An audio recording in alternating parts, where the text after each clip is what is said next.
those in mind during your investment decisions. So let me start with Lisata at a glance. We are a clinical stage therapeutics development company. As Robert said, we're developing a novel solid tumor targeting and penetration technology that has tumor microenvironment modifying properties. And our goal, of course, is to enhance the treatment benefits of existing and emerging therapies for solid tumors and similar diseases, while not exacerbating side effects, which obviously remains a major issue in the treatment of cancer.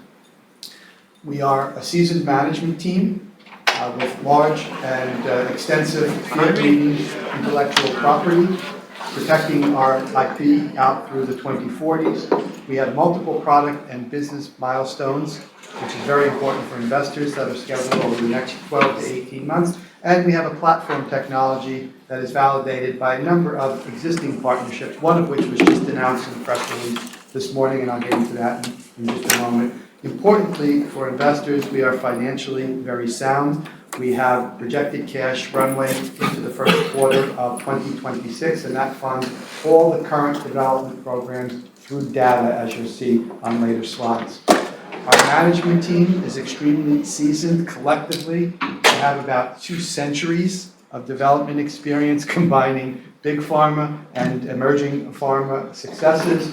We also have approximately 75 drugs to which we have individually contributed, which are now marketed around the world, many of them in the oncology space.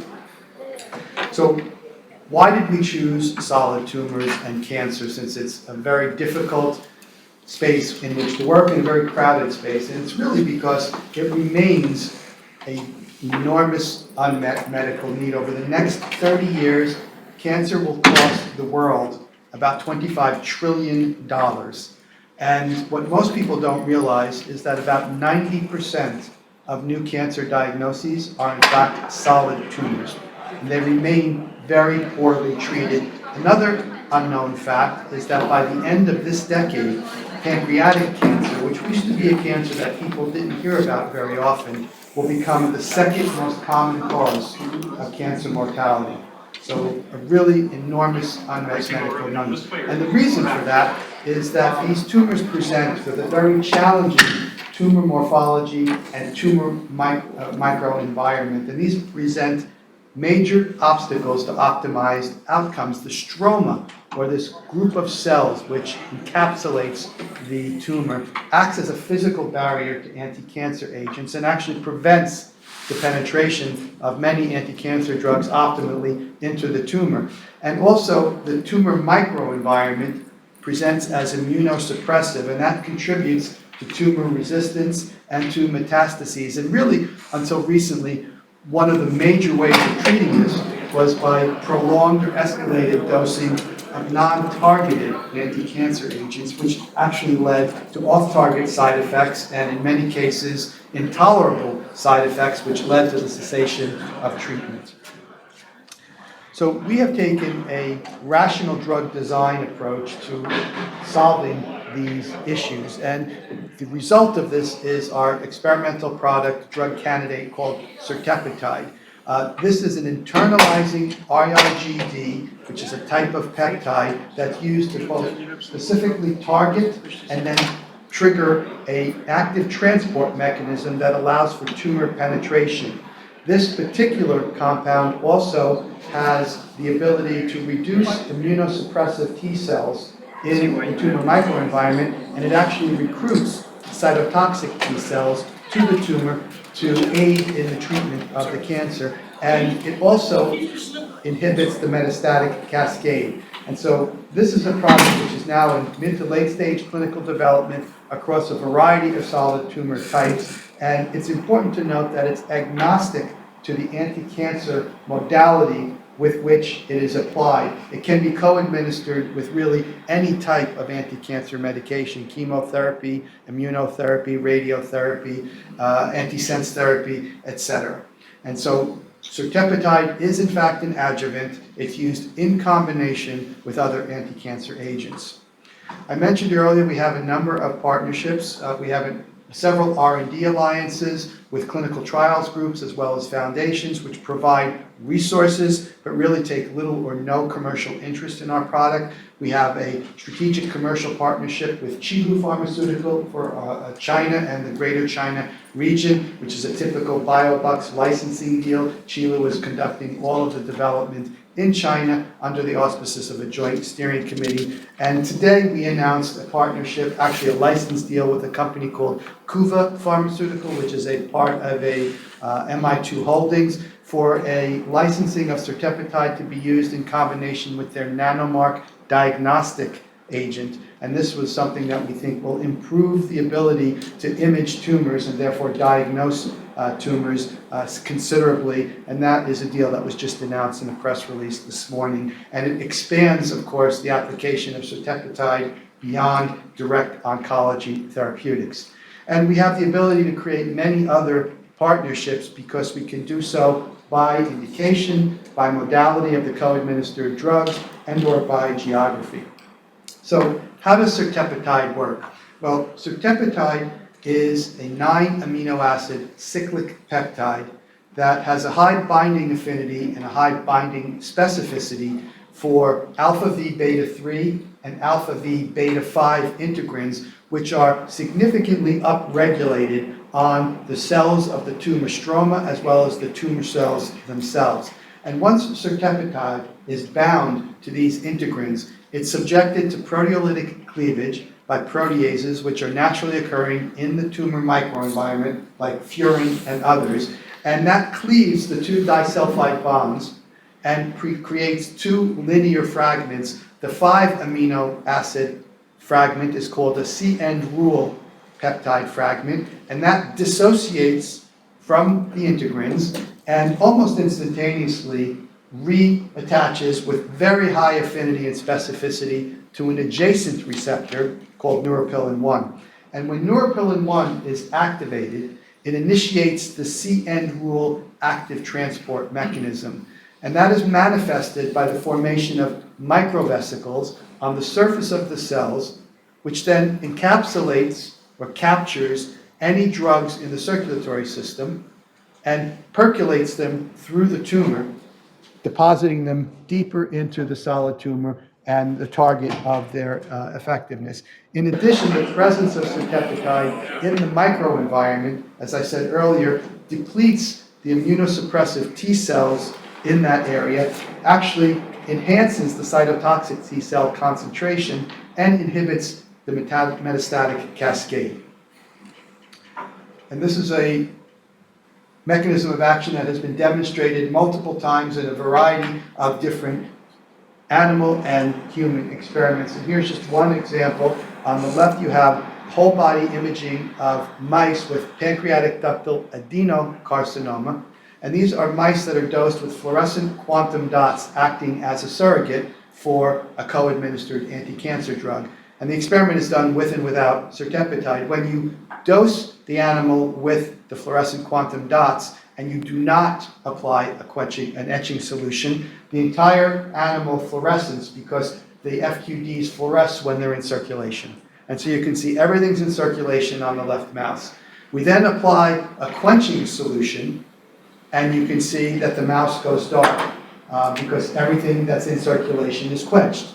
But if you now add certepetide to the same experiment, what you see is that all of the fluorescence is concentrated in the tumor, showing that really the FQDs have been driven to the tumor by the presence of certepetide. And on the right, a similar experiment, this time with an actual anti-cancer drug, Abraxane or nab-paclitaxel, and this was done in a tumor, a mouse model, and you can see that almost all of the Abraxane is concentrated in the tumor with very little in the adjacent organisms. Once again, showing the very high selectivity for promoting penetration that certepetide brings.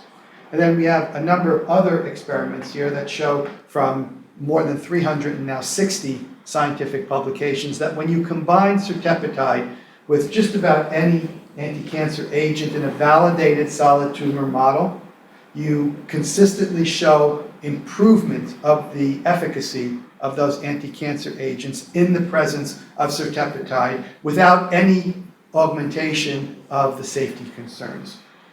And more recently, in additional experiments, we've shown something that is actually really very promising, which is that we can improve the efficacy of immunotherapy against solid tumors. Immunotherapy alone in humans today accounts for a response rate in low single digits. Most people don't respond to immunotherapy for their pancreatic and other solid tumors. But we've been able to show in models, and I'll show you some data from humans in a moment, that we can significantly improve survival, reduce tumor volume, reduce tumor size, significantly reduce metastases or the spreading of the cancer in these animal models when we dose certepetide in combination with immunotherapies. And that's a very promising new result. And you can see here a number of the results from these experiments.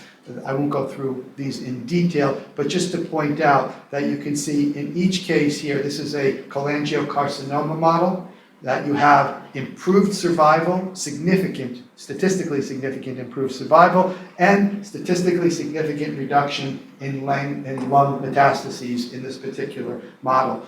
Similarly, in a breast cancer model, you can see high concentration of the immunotherapy in the actual breast cancer tissue in the combination with IRGD or certepetide, focusing all of the drug in the tumor and therefore improving survival and reducing tumor volume significantly. So we have decided to develop certepetide based on a dual pillar strategy. On the one hand, we're pursuing a rapid global registration in pancreatic ductal adenocarcinoma, initially combining certepetide with gemcitabine and nab-paclitaxel, which is one of the two standards of care for pancreatic cancer. And for that program, we've completed enrollment in phase 2, and we're on the precipice of announcing the first cohort of phase 2 data, and I'll speak to that in a moment. And of course, we're preparing for moving to phase 3 in pancreatic cancer globally. In parallel, we're running a number of proof of concept trials, phase 1b/2a, in a variety of different solid tumors in combination with other standard of care regimens, such as chemotherapy with immunotherapy, etc., to demonstrate the broad applicability of certepetide across a wide variety of medical indications. And the reason that we've pursued pancreatic cancer was when we acquired this asset, a number of early studies were in process, which we then took over, modified, and then completed. And you can see here the results of 2 phase 1b, phase 2a trials that were done independently, one by a number of Australian investigators under our auspices, and one by our partner Qilu, being done in China. The darker bar on the left-hand side of the slide shows the results from the phase 3 study that was called MPACT, that demonstrated and then got nab-paclitaxel gemcitabine approved as a standard of care. And you can see that in both of these studies, we have significantly improved the overall survival of these pancreatic cancer patients in the presence of certepetide. In some cases, as much as 55% improvement, which our investigators have deemed a breakthrough type of improvement, since these patients really have seen no significant improvement in their prospects for more than 2 decades. What's also important in both of these studies, what we see is internal clinical consistency across all of the efficacy endpoints. So everything is moving in the same direction. Improvement in efficacy in the presence of certepetide with no exacerbation of adverse effects.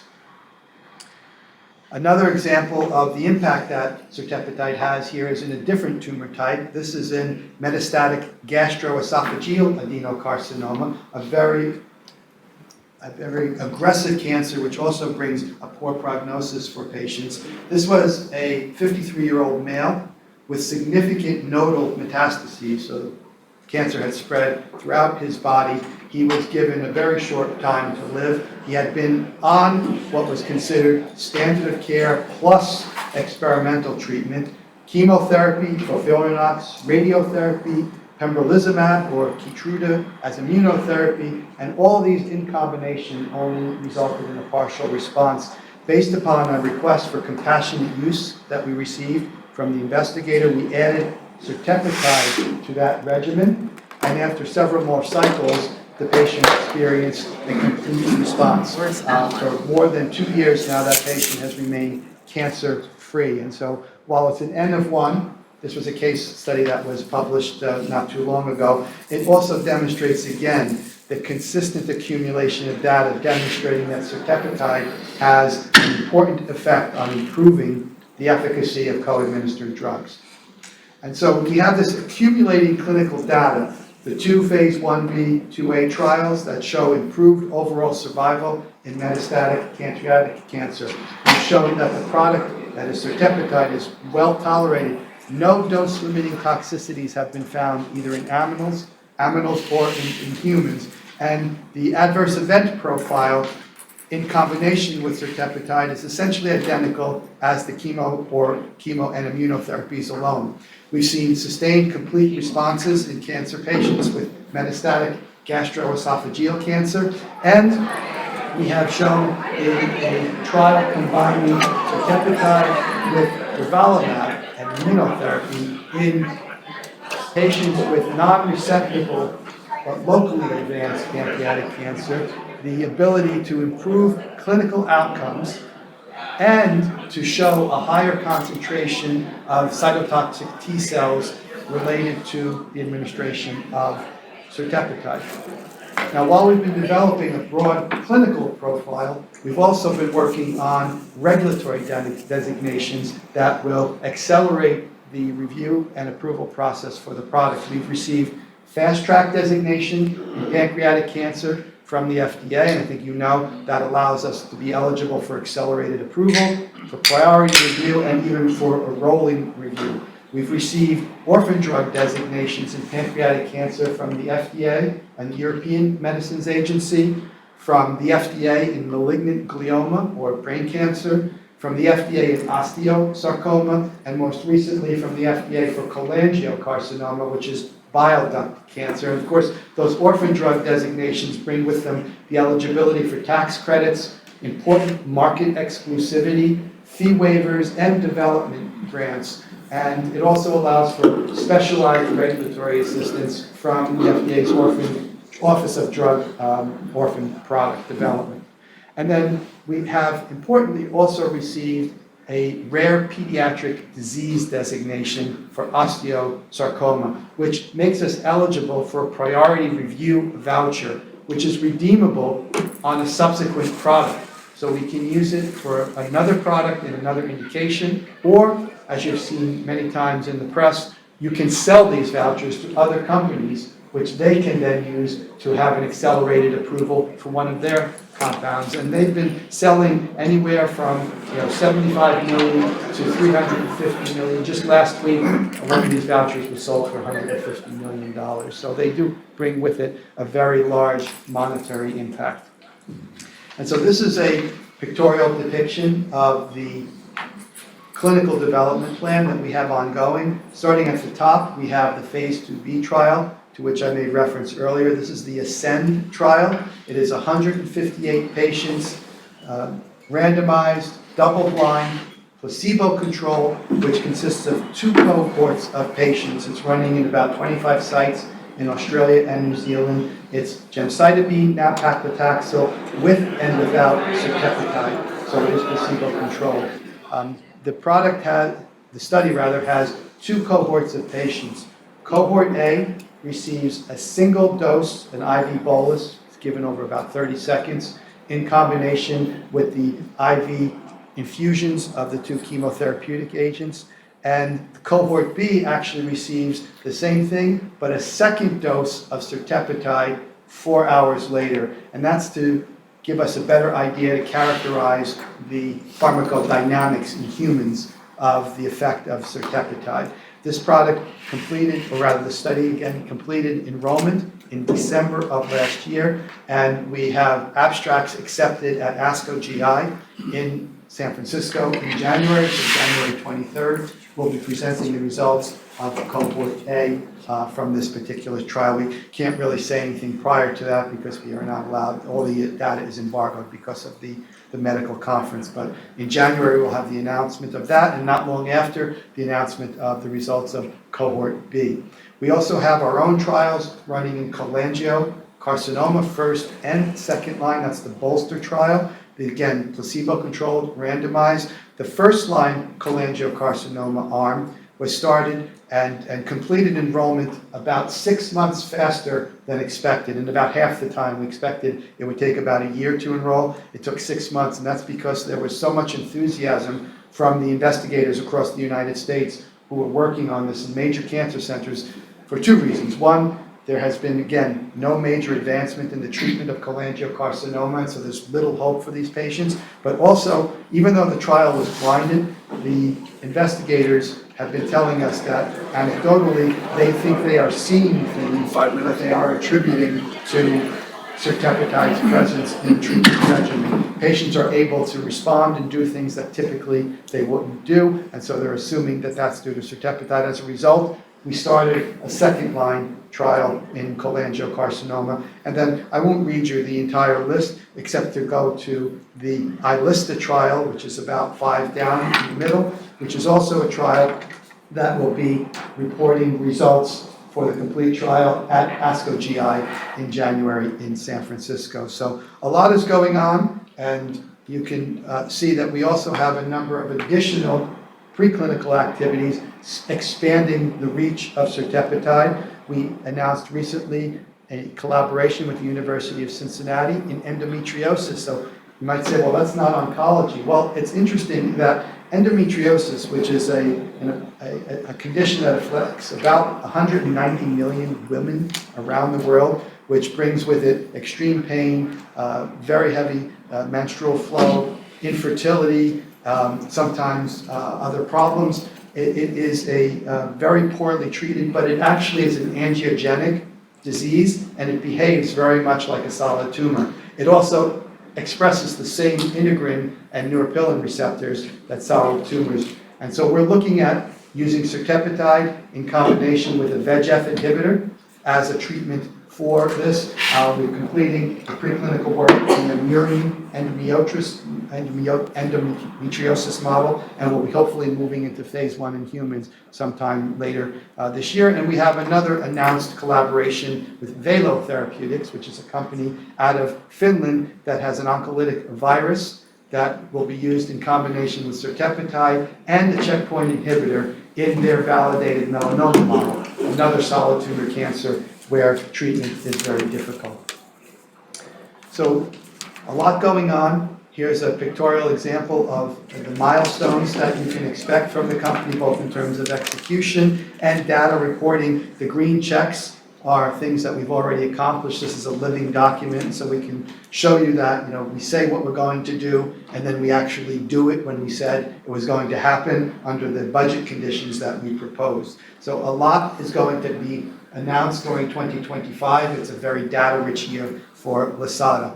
And as I mentioned earlier, we are a very financially stable company. We have $36 million in the bank as of the end of the third quarter. We have 0 debt.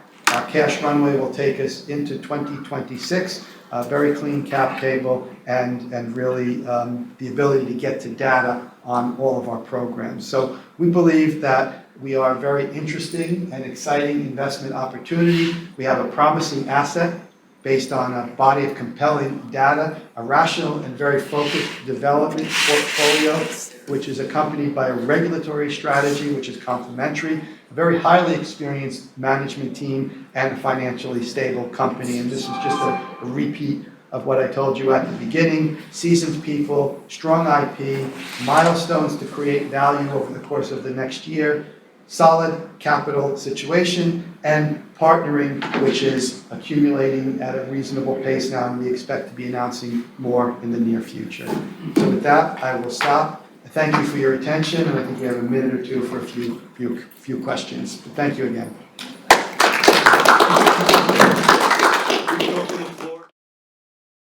With more than 6,000 small and micro-cap companies listed, if you're looking for the next Apple, then Channel Check truly is the orchard.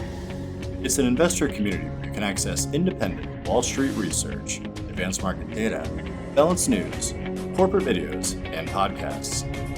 You can even register to attend in-person Meet the Management Series luncheons and to be part of the preeminent annual Small and Microcap Investor Conference, NobleCon. And here's the best news. Since Channel Check is sponsored by the featured companies, premium membership requires no investment. It's absolutely free. So check it out. Log in today. Find out why Channel Check is North America's leading source of research on the companies that just may change the world.